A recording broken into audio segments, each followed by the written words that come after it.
you're one of the lucky ones that you know somebody famous, or you live next to somebody famous, or you went to school with somebody that's famous and you still know that kind of thing.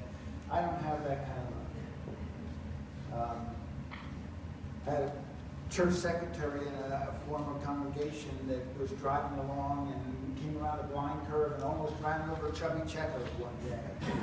So he was wheeling his wheelbarrow across the street. My daughter, who was only in her young 20-somethings or something, sent me a picture and email one night that she had met one of the members of the Moody Blues in a bar. How did she even know who the Moody Blues were? Here was a picture of her and Denny Lane together. That's not fair. How can they do that? Person in my last congregation, Nancy, grew up in Wapakoneta, Ohio, which, if that name rings a bell, it means she grew up across the street playing with Neil Armstrong. How cool was that? You know him. Just last night, I heard a story of another pastor who was supply preaching in a congregation out on the far end of Long Island in the Hamptons. And a very friendly congregation, and after the worship service, they were going to have a rehearsal because they had a lot of talent in this congregation, and they had a bunch of young people and a little orchestra, and they were actually going to do Peter and the Wolf.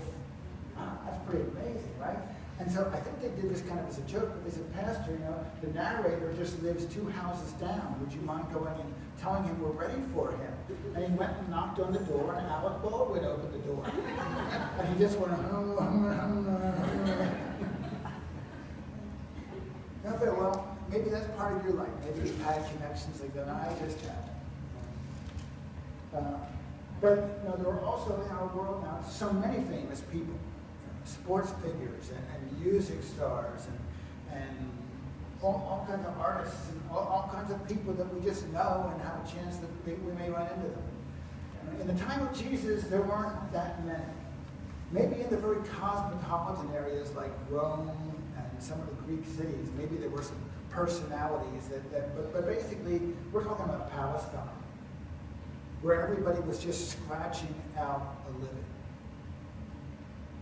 But the interesting thing was Jesus was kind of a personality. We know from the gospel stories we've been hearing that word about him was spreading before he even got to places. People already knew where he was. If they heard he was coming, they would come out to hear him preach, to hear these powerful words. Apparently he was sharing this wonderful message, this uplifting message, maybe even to experience some of the miraculous things they had heard he was doing. Healing people, even raising people from the dead. Amazing things were happening. So he did have kind of a little bit of a personality thing going. People kind of knew who he was. So it's rather interesting in this gospel lesson that we hear when he meets some resistance, people try to bring him down a couple of notches. Kind of like, you may think you're pretty cool until you go to a family reunion. Because everybody knows you, right? They know where you came from. They know what you've been up to. They know your warts. They know everything about you. You're not such hot stuff. You're just family. Well, don't they pull the same thing in this gospel lesson? Who does he think he is? We know Joseph. We know his mother and his father. We know where this guy came from. We know he's flesh and blood like us. And he's saying that he's bred from heaven. He's saying he came from heaven. He's even suggesting he's God. Who does he think he is? This is the resistance then that Jesus meets as he's continuing to try to explain what has happened in this miracle of feeding of 5,000 and starts to talk about these mysterious things about the bread of life and what he's really trying to say to people. And he's meeting resistance now from the leaders that say, we know where we get our life from. We get our life from God, and we have the rituals and the regulations and where we get it from. And as Jesus is coming in and spreading all kinds of new things that have no business in our communities. As a matter of fact, he's saying, They don't need us, the leaders. We just need God and each other. One of the things that's happening in this gospel lesson and in the whole 6th chapter of John is that John is laying this whole story of the feeding of the 5,000 and everything that he's saying about Jesus is the bread of life. He's laying that over a story that people already know, a story that you know, the story of the Exodus, the story of the children of Israel coming out of Egypt and going into the wilderness, and they're getting out there, and it doesn't take too long before they go, oh, who brought the food? Where are we going to get food? Who's going to feed us? Moses. Right? Who's going to feed us? As a matter of fact, in this gospel text, it said, then the Jews began to complain about him. And the Greek word that's there for complain is the same Greek word that's used in the Greek version of the Old Testament scriptures in Exodus 16. When people get out into the wilderness, and it says, and the people complained about Moses and God. And that word that's in the Hebrew is actually the word that we would use, murmuring. And in Hebrew, it's interesting because if you know about Hebrew, it's basically vowel or a consonant.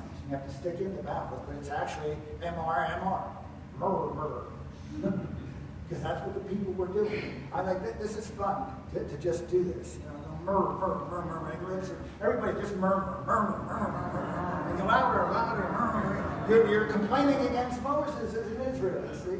You get the sense of what that would have been like with thousands of people like murmur, murmur, murmur, murmur.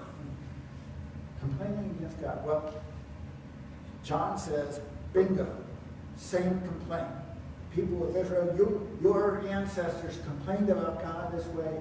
Now, you're complaining about Jesus the exact same way. God, of course, provided bread from heaven. Wake up in the morning, every morning, and there's the manna to be collected. And it's new every day. And of course, we know that after 40 years, manna got kind of old too. I mean, even I have varieties of cereal on my shelf, right? Same thing for breakfast, 40 years in a row. But at least God was providing. It was bread from heaven. And so John says, just as your ancestors ate bread in the wilderness, and they died, Jesus is now the bread of heaven, and we eat this bread and we live. And of course, he's using that in multi-levels again. The basic way it's sounding is, that we now live by Jesus.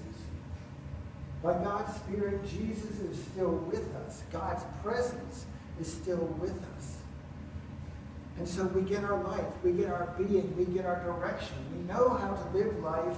We know the kind of life God wants us to be living into because we have Jesus. We have the very presence of God with us. Jesus has told us this, or John's told us this from the beginning of the gospel. Where Jesus very early on proclaims that he's going to replace the temple. You no longer need, you don't need go-betweens to get from you to God anymore.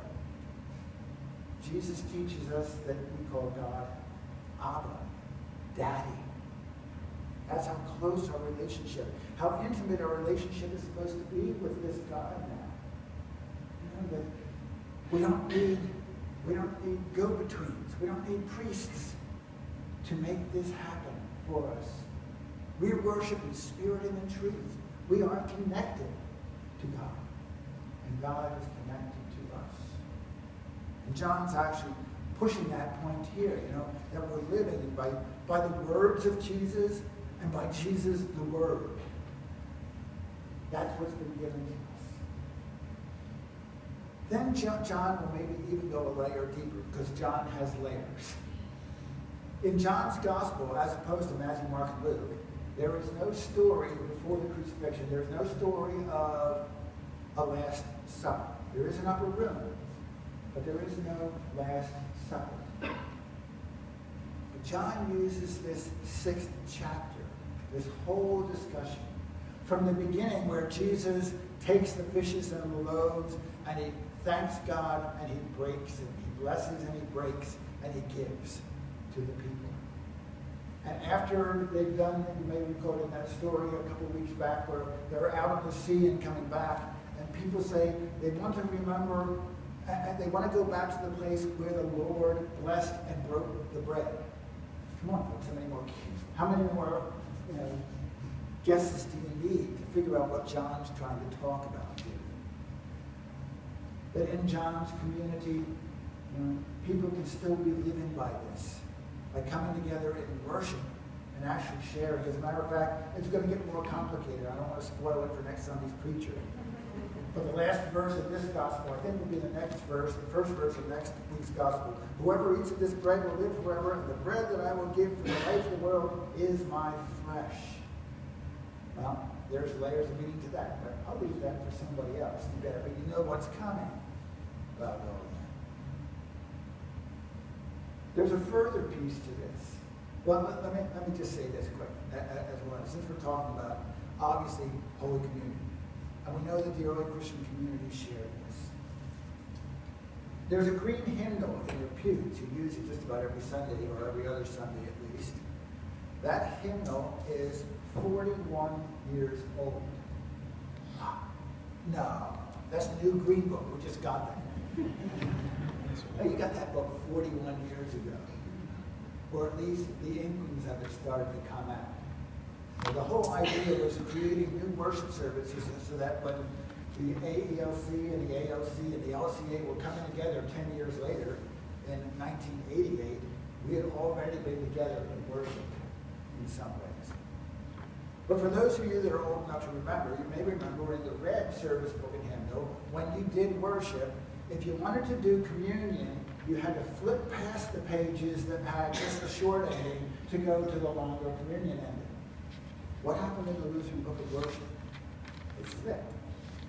Now, if you want to do the short ending of the service, you have to page past the communion and go to the Lord's Prayer and benediction. Because even at that time, and actually long before that time, there was a thing called the Inter-Lutheran Commission on Worship. Wow, how about that? But there were provisional booklets and hymnals that were being put out in the 60s. And all of which were intended to try to lead the Lutheran community, the Lutheran communion, into a deeper understanding of worship and of regular worship, not just around the Word, but around the Word and sacrament, around the pulpit and the table. The norm, if you look at the hymnal, the norm is supposed to be that every time we come together we worship, we have communion. Well, at least in most of eastern Pennsylvania, we've only gotten halfway there. Oh, St. Paul's has communion every Sunday. You just have to come to a different worship service every week to be communing every Sunday. One of the congregations I served, when I got there, they had communion every other week, plus all through Advent and all through Lent, plus all the church festivals. And I was there after a while, and I said, "Do people realize you're only not communing 7 Sundays of the year? Are you ready to go to weekly communion?" And I went, "Oh, yeah, okay." Well, maybe it's something St. Paul should be thinking about. It's been 41 years since that hymnal's been in your pews. But again, it has to be a spiritual move. It can't be somebody making a rule and saying, "Okay, well, now we're going to do this." It has to be a group of people that are ready to say, "We want to eat the bread of life every week. We want to feed not just on the Word, but on feast on Jesus himself in that mystical way that Jesus makes himself available to us through his body and blood, through bread and wine." Think about that one. But then there's another level that's also going on here in this gospel story. And actually, if you look at the text, it said we read John 6:35 and then 41 to 51. There's a couple of verses we skipped in there because they were mostly repetitive, except for this verse 37, which said, "All that the Father gives me will come to me, and him who comes to me, I will not cast out." I will not cast out.